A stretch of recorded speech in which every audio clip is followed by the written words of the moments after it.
what to me what a Satan African is. Word, really, yeah. Respect. I can't argue with that. And before we wrap up, I want to ask you, can you give the people 4 book suggestions that you would recommend for any black person or child? Anything that a black person should pick up and read. Please give us your 4. I would hold them up, but I just moved, so all my stuff is in boxes still.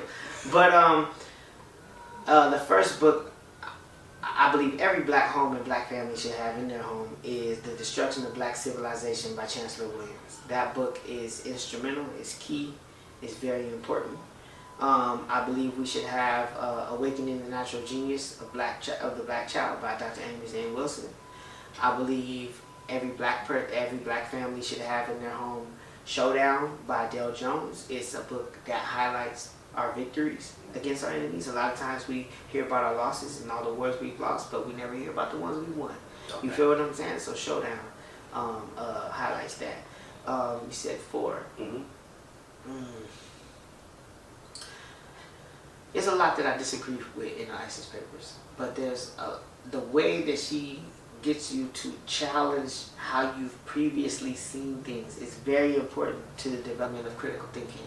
So I would say the ISIS papers by Dr. Cress Wilson, you know what I mean, out of reference to her work that she put forward to fight against white supremacy. That's the work that she put in, was to psychologically analyze the system of white supremacy and what the black response should be. And she clearly stated racial aggression should be met with racial aggression. She said black men should be willing to fight and die to protect their people and their families against racism. You feel me? She said some of the exercises that she does with her patients, she had them lay down on the sofa, on the couch. You know, a lot of times you see the movies where they got the psychologists putting people in the trance and making them think of walking through the woods and dreaming of walking on clouds and all this. She says she has them physically think of physically fighting against white people, throwing blows with them. You feel me? That's some of the mental exercises that she has some of her patients do. So I think that that's a very, very something that you don't hear come from anybody. Right. You feel me? Especially a sister. So for a sister, man, she's very strong. You feel me? And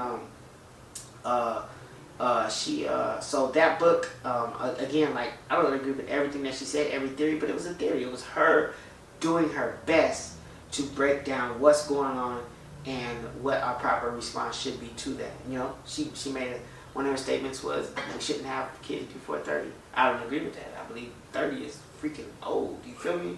I can't even.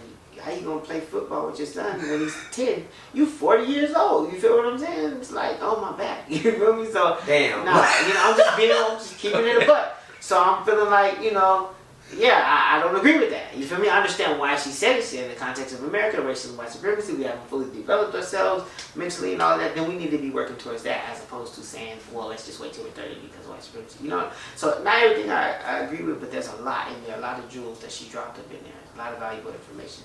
I don't believe Jesus was black or none of that. She believed it, but you know, yeah, I don't believe Jesus was a black man at all. You feel me? For many reasons, just because he had skin of bronze, but they also said he had eyes of fire. So what does that mean? His eyes were red. You feel me? That's funny because Hebrew Israelites point to that verse, and then Africans are known for having red eyes. You feel me? In terms of not the eye, but the, red around the eyes. But they so don't want to be African.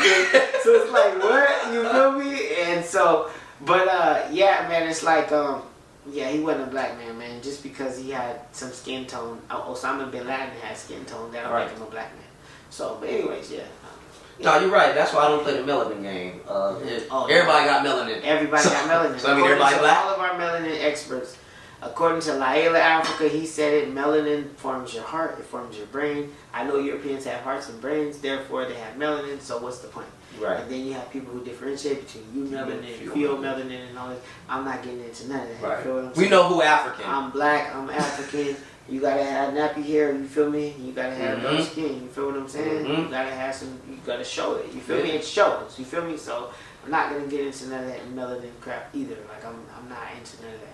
Facts. We have brown and black skin or African textured hair, and I stand on that. Right. You dig? Yep. Look at you on the screen right now, brother. You have African textured hair. Right, you have brown and black skin. Right, you dig? Yep. And sometimes we try to get caught up in the game you know, when we go to Africa, I'm a melanated brother, but in the context of black, I ain't that dark. Right.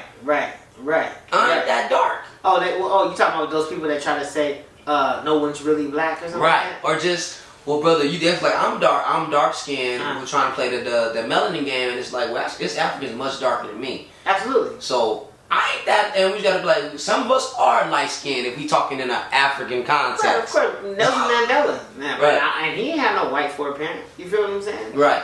So we just gotta qualify it. We have specific traits, specific features, Right. and we know who we are. Right. We know we are. Bottom line. Yeah. Okay. This is powerful, wonderful, brother, and I appreciate you sitting down with me today, and just giving me your thoughts and your mind. I think that is very pertinent to get this stuff out, and to let black people know that black men are out here, and we moving properly, we moving vital to the title as an African, and we ain't gotta be, as you said earlier. Many of us are leaders in our own right, and we out here leading. We don't need a camera on us 24/7. Nope. We don't need, because if you really want to be serious, if we doing what we supposed to be doing, why the hell we want attention? Not at all. Not at all. Yep, absolutely. You feel me? I don't be showing my guns, none of that shit. You feel me? Yeah. I don't need them trying to look for serial numbers or nothing. You feel me? Like, sure. Yep. Well, let me ask this before we close out. I got to, because you brought it up. Because I'm a big fan, as I was talking to the brother earlier, of black folks need to stop putting guns online. If you ain't gonna bust that thing, shut up. I think that's one of the clear indicators that you're not going to use it. It's because it's being shown. Because if you know anything about, like, if you really been in that life, you already know everything gets investigated, bro. So the last thing you want to do is show. The first thing they want to know, what type of firearm was it? Okay, well, who has that same type of firearm? Now you show, oh, I got this. All this. I got this sawed-off shotgun. Ooh, oh, he was killed with a shotgun. You feel what I'm saying? Like, they gonna put two and two together like that. You feel what I'm saying? So, no, you don't need to show it. Just use it. You feel me? But the reason that you're showing it is because you probably don't have an intention to use it. You feel me? If you know you about to use that thing, you don't want nobody seeing that thing. You know what I'm saying? Right. So you're not trying to be placed with it. You feel me? Like, so exactly. Yeah, I think that's an indicator that people probably really aren't gonna use it. You feel me? Even these dudes that be out there marching and all of that stuff, it's like, bruh, what is that for? Like, you know, at the end of the day, this whoever you mad about, he out there. Yeah. You could get him. You feel me? So yeah, I look at it like it's just props, because you know, coming from a street background, we know that last thing you want to be on camera with is a weapon. Last thing, especially if we using it for what we say we using it for. Exactly. Why would you want to let anybody know you got this thing? Yeah. So I agree with you, and I had to ask. But I do believe black people should be on. I mean, definitely. That's something. That's the one thing about this country that they got right. Man, they got something right. God damn it. You feel me? So that's the one thing right there. But yeah, absolutely, man. You know, everybody should be strapped up. I agree. So and if you gonna get on camera, use that shit. I'll say that. Use that shit. Because I believe that it's the babies you're watching, the youth are watching, and I'm all about gun control, as in teaching people how to properly use these weapons. But we don't want to be hyping black people up like we superheroes when you know you ain't gonna go out and do nothing. Like, let's not even put that message out. So I'm with you on that. Any closing words, brother? Any last things that you want to add to the camera? Any message you want to put out, or your contact, or people can find you if they may want to contact you for something? I am on Instagram as Kalyd Desalines, so it's KALYD DESSALINES. So I'm on Instagram. I got a YouTube channel. My old channel got took it down, so I ain't got that much content on my YouTube channel. I probably ain't really messing with YouTube like that. I'm on Facebook, but I ain't really be on Facebook like that. So really, if somebody want to reach me, it's gonna be through Instagram, man. Just inbox me, whatever, you know. But yeah, man, I just want to see black people win. I want to see black people keep up the fight. You feel what I'm saying? Like, don't just take this. You feel what I'm saying? We ain't supposed to go out like this. You feel what I'm saying? So that's how I feel about it. 100.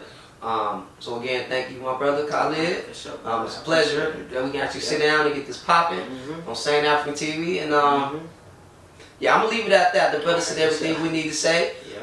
This is another Sane African TV production. You know what we doing. You know what we about. Africans only. That's all we represent. But we gonna leave it at that. Peace. Peace.